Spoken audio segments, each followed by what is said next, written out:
ఎప్పుడైనా పార్టీగా నా దృష్టికి తీసుకురావచ్చు, నేను అందరికీ అందుబాటులో ఉంటాను. తెలంగాణ రాష్ట్రము నియంతృత్వానికి, వివక్షకు, అప్రజాస్వామికానికి, నిధుల కేటాయింపులో వివక్షకు వ్యతిరేకంగా ఉద్యమించినటువంటి ఉద్యమం.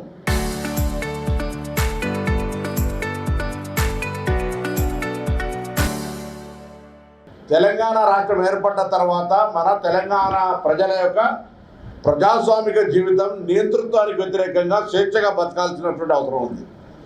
కానీ దురదృష్టవశాత్తు మన తెలంగాణ ప్రజలపైనే మన ప్రభుత్వమే, ఆఖరికి భార్యాభర్తలు ఏం మాట్లాడుకుంటా ఉన్నారో ప్రతిపక్షంలో, అధికారులు ఏం మాట్లాడుకుంటున్నారో, సొంత కుటుంబ సభ్యులు ఇంటి అల్లునితో సహా ఫోన్ ట్యాపింగ్ చేస్తే దానిపై బయటికి వచ్చిన తర్వాత ఆ పరికరాలను ధ్వంసం చేసి విదేశాలకు పారిపోయి విచారణకు సహకరించక, జరిగినటువంటి తప్పును ఒప్పుకోక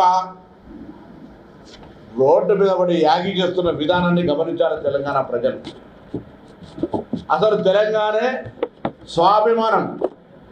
తెలంగాణ ఎందుకు కోరుకున్నాం? ఇంకోటి పెద్దరికాన్ని, ఇంకొక నియంతృత్వాన్ని మనం వ్యతిరేకిస్తూ మేము ఎవరి నియంత్రణ కింద బతకమనేటువంటి బానిస బతుకులు వద్దనేటువంటి పౌరుషమైనటువంటి విధానం కోసం కొట్లాడితే, మనం తెచ్చుకున్నటువంటి తెలంగాణ ఉద్యమకారులమని చెప్పేటువంటి పార్టీ నాయకత్వం అధికారంలోకి వస్తే తెలంగాణలో ఉన్నటువంటి పరస్పరమైనటువంటి బాధ్యత గల వ్యవస్థ మీద ఎక్కడైతే దేశద్రోహులు, ఉగ్రవాదులు, తీవ్రవాదులు, సంఘ వ్యతిరేక విద్రోహ శక్తులు ఏమి ముప్పు కలిగిస్తారో అని మనం నిఘా పెట్టేటువంటి వ్యవస్థలో ఉన్నటువంటి ఆ టెలికాం చట్టాలలో ఉన్నటువంటి అంశాలను తీసుకొని అది వదిలిపెట్టి ఇలా మీరు మాట్లాడుతున్నటువంటి విధానం, ఏదో కాంగ్రెస్ పార్టీ వేధిస్తుందని చెప్పే విధానం, ఇది శుద్ధ తప్పు, అబద్ధం అనే మాట చెప్తాను. చట్టం తన పని తను చేసుకుంటూ వెళ్తుంది.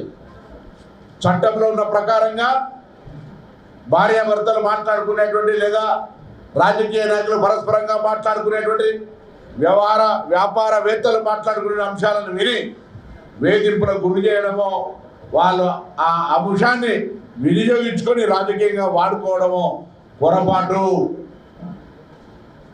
అందరి సొంత పార్టీ ఉంది వదిలిపెట్టకపోతే, ప్రతిపక్షం ఉంది వదిలిపెట్టకపోతే, అధికారులను వదిలిపెట్టకపోతే, ఆఖరికి కుటుంబ సభ్యులు కూడా వదిలిపెట్టకపోతే, అవన్నిటిని బయటికి వచ్చిన తర్వాత వాటిని సమర్థించుకోవడానికి ఎన్నికల్లో లబ్ధి పొందాలని మీరే స్వయంగా పిలుపునిచ్చి జిల్లాల నిరసన చెప్పండి, హైదరాబాద్ తరలి రమ్మని చెప్పి పిలుపునిచ్చుకునేటువంటి దుస్థితికి టీఆర్ఎస్ పార్టీ దిగజారింది.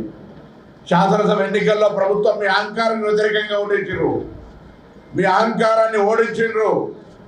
అయినా తగ్గకపోతే 3 నెలల ప్రభుత్వం కూలిపోతుంది అనేటువంటి మరొక్కసారి దురహంకారమైనటువంటి మాటలకు వ్యతిరేకంగా మొత్తం పార్లమెంట్లో సున్నాలు పెట్టిండ్రు.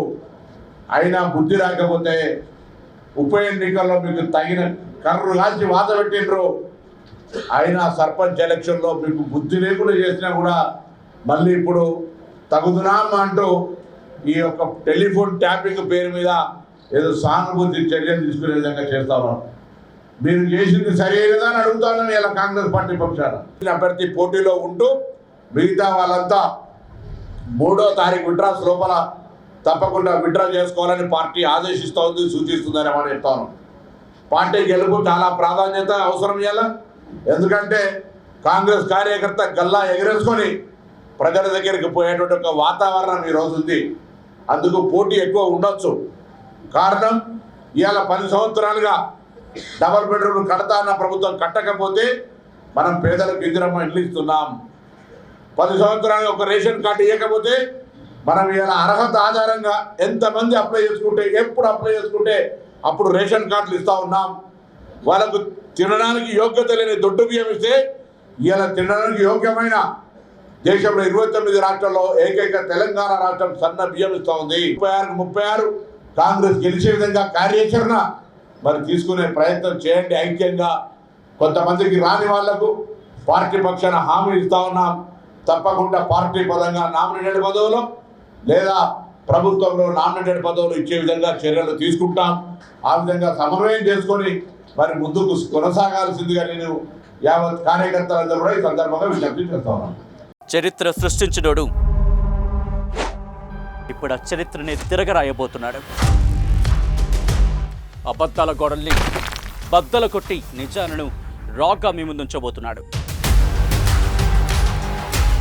నిజమైన వార్తల కోసం వెంటనే డౌన్లోడ్ చేసుకోండి రా యాప్ని.